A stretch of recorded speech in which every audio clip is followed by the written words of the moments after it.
Now, it could be no better time than a gloomy Monday morning to take ourselves over to the Independent and find ourselves in the company of Mr. John Rentoul. John, a very good morning to you.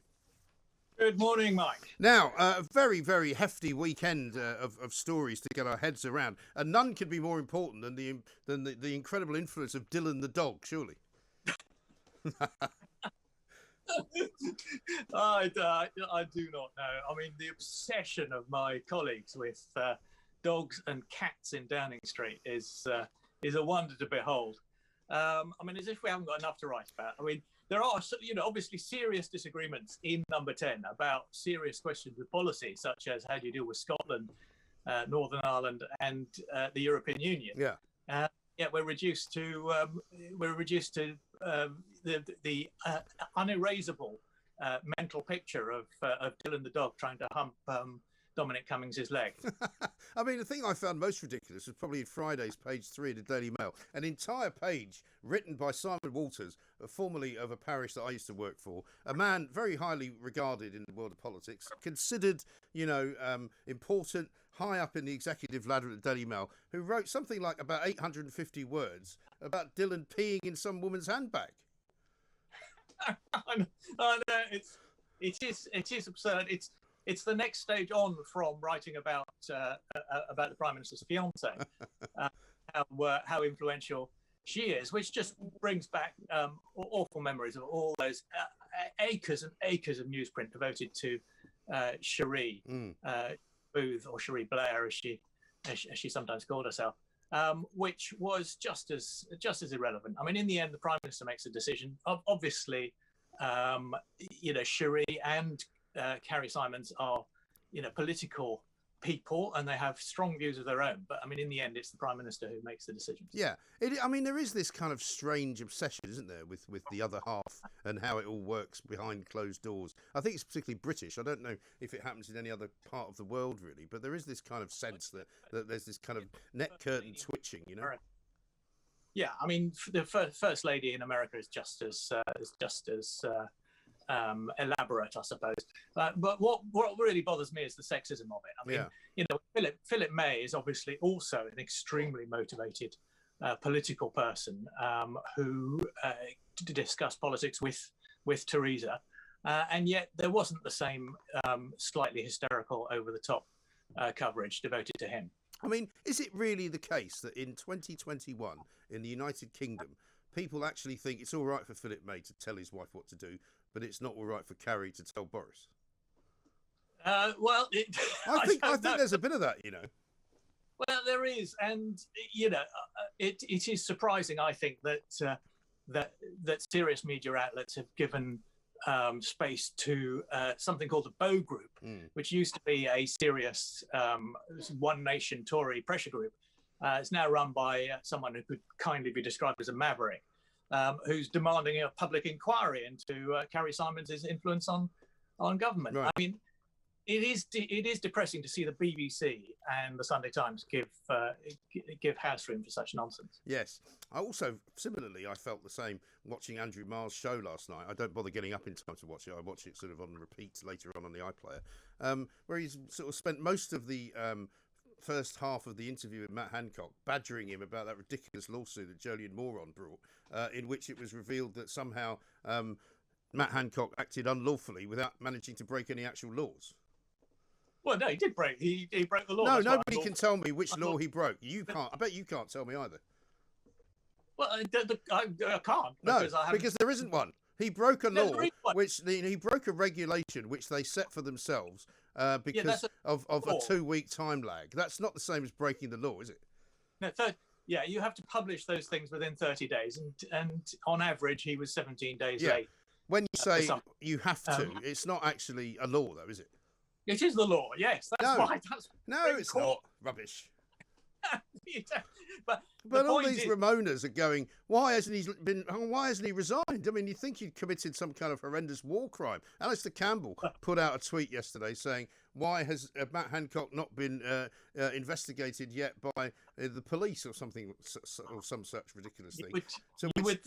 To which I said, yeah, they're waiting for you in The Hague, Alistair, for war crimes. Just get on with it.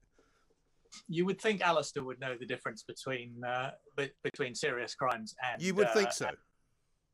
Breaking regulations, but no, you're right. There's a lack of perspective. I mean, the point is, governments are taken to court all the time. Quite often, the courts find against them. Yeah.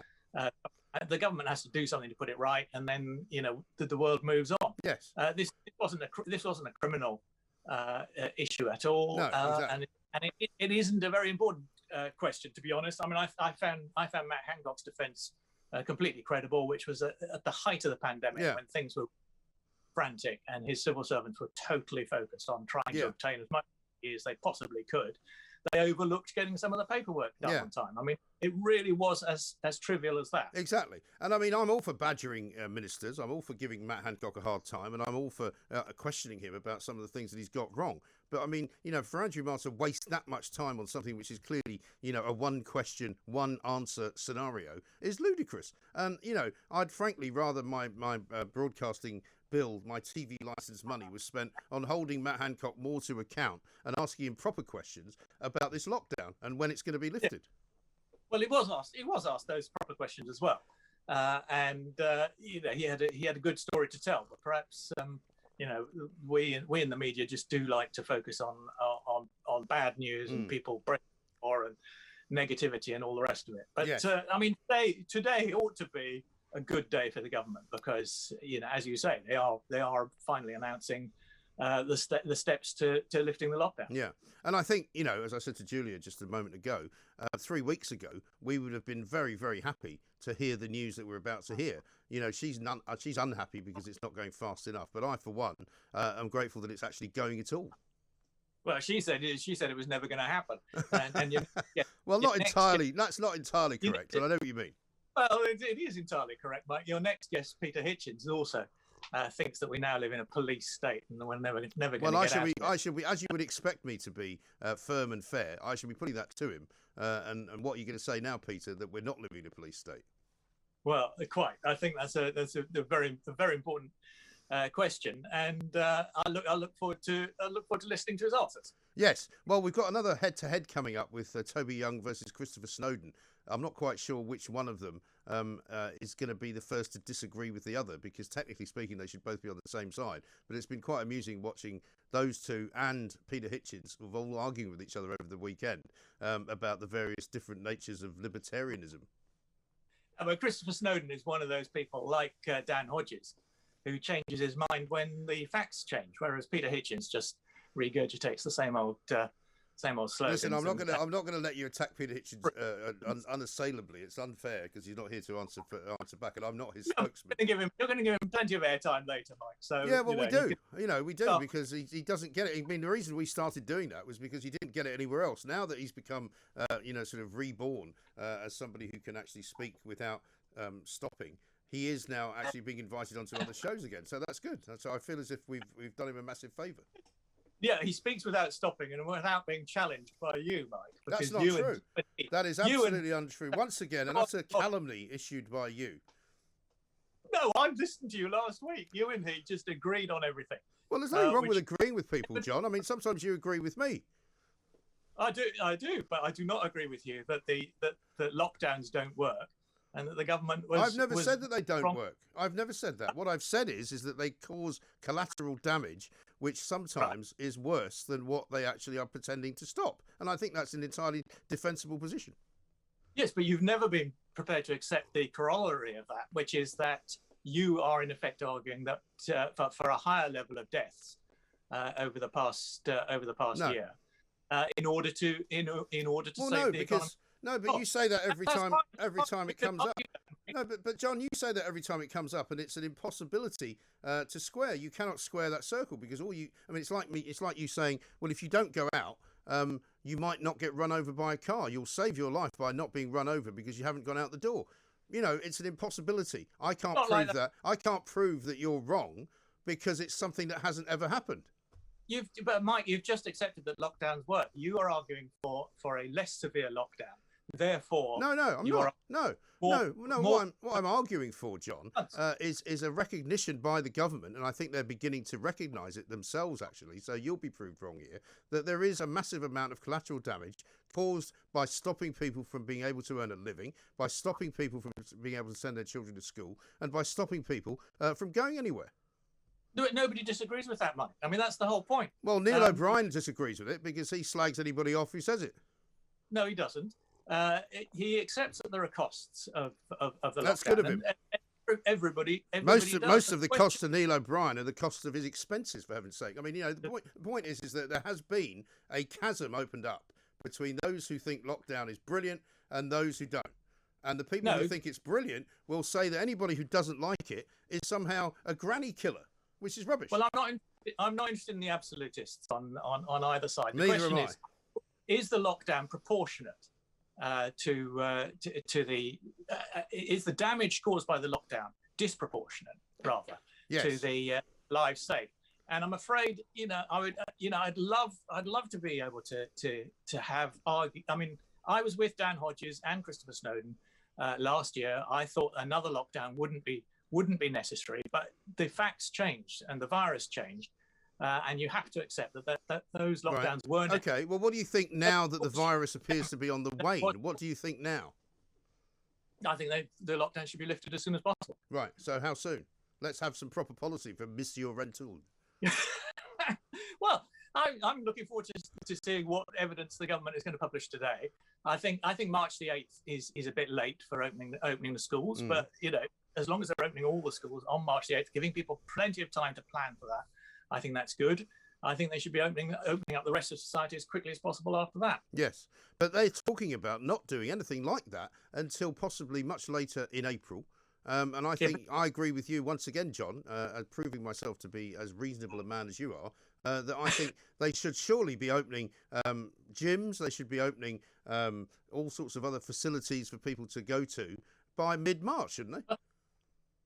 Well, certainly by the end of, well, I don't know. We need to see the evidence. I mean, the point is the target is to have vaccinated all the over 50s and the at-risk people by 15th of April.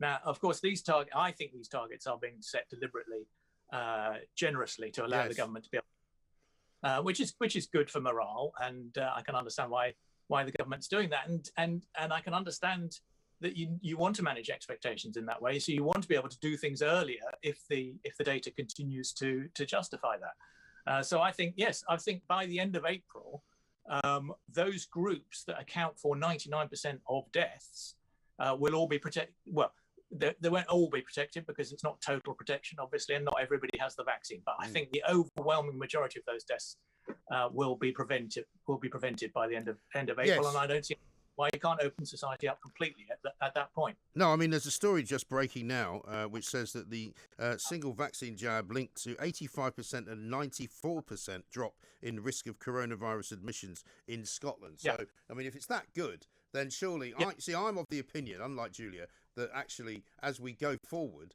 Boris will become more kind of, shall we say, persuaded to lift lockdown quicker than he is probably going to set out today. Well, if we keep on seeing news like this, yes. I mean, every bit of news, every study of these vaccines does suggest that they are highly effective, not just in preventing deaths, but in preventing hospitalizations, preventing transmission, which is very important. And that means, we will be getting the levels of infection in this country down very fast, I think, once that really starts to kick in. And then, I think people's attitudes will change, because the other thing that you and I always disagree about is public opinion. Public opinion is very, very fearful of this disease still.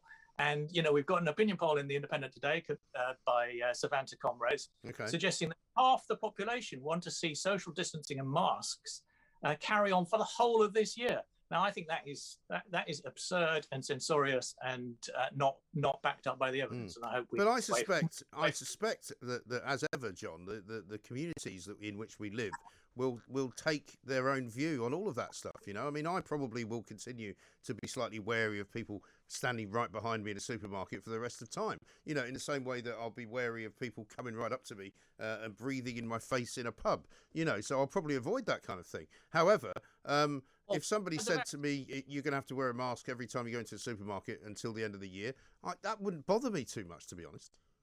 Oh, right. Well, but I don't think it's necessary. So, okay. You know, I think public attitudes will change once we start to see these numbers really shift. And once we get to the position at the end of April, which, in effect, coronavirus will be a non-fatal disease, I think. I think then people's attitudes will change. And I think once the threat of hospitalisation and death is lifted, or largely lifted, and it will be overwhelmingly lifted, then I think people will change. And I actually think the weather will play quite a big part. I mean, it was lovely this weekend, and when I was out and about, I was down on the south coast at the beach and stuff like that. There's many more people out doing their thing. You know, January is always a bad month to judge anybody's behaviour because most people are kind of hunkering down and hiding from the bad weather. But once it starts to get nice, people are going to go, I'm going out. You know, and not only am I going out, but I'd quite like to go and sit outside a pub and have a pint of beer or a ploughman's lunch or something, you know, and there will be pressure brought on the government by people's behaviour. Yeah, and I do think scientists have to do more to try and get the message across that, outdoors is pretty safe. I mean, the transmission, we know quite a lot about the transmission of coronavirus now. It happens indoors, in enclosed spaces, in sustained contact with other people. Yeah. Now, outdoors is pretty safe. And we ought to be encouraging people to go outdoors and not taking long lens photos of crowded beaches, because it doesn't matter how crowded the beach is. It's right. Pretty safe outdoors. Exactly right. Let me end with a final question to you, because I don't think we've spoken since Sir Keir Starmer's keynote speech about nothing whatsoever at all that was of any use to man or beast. He's in a bit of trouble, isn't he? No, he's not at all. Are you sure? I thought it was a dreadful speech, and I got myself into a lot of trouble with Labour supporters for slagging it off. I thought the centrepiece economic policy proposed in it, British Recovery Bond, is just a stupid idea. I can't see what the point of that is, and nor can any of my economics-minded expert colleagues. And I thought it was a very, very thin speech, hugely oversold in advance, right. But. All that said, I think Keir Starmer's doing a pretty good job. The Labour Party is now a serious alternative. He's doing a pretty good job of burying the Labour Party for the rest of the time. No, he's not. He's a serious alternative Prime Minister, and he will give Boris Johnson a run for his money at the next election. All right. Well, I may make a wager with you on that, but that's for another time. What I really enjoyed yesterday, watching the old Andrew Marr show, was David Lammy saying that, well, of course, the reason that Keir Starmer didn't mention Brexit is because it's happened in the past. It's happened now, and it's all over, so there's no point talking about it. Then goes into a long rant about Nye Bevan and the foundation of the NHS, which actually happened quite a lot longer ago. No, but the NHS is still with us, Mike, whereas well, so's Brexit. I mean, you're going to tell me Brexit's not an issue now for the Labour Party? Yeah, but the Labour Party doesn't want to talk about it, whereas it does want to talk about the NHS. I know, but I just love this sort of barefaced juxtaposition of complete and utter the nerve of David Lammy, who actually is a great orator. It's just a shame that what he says is complete and utter nonsense, because he speaks very well.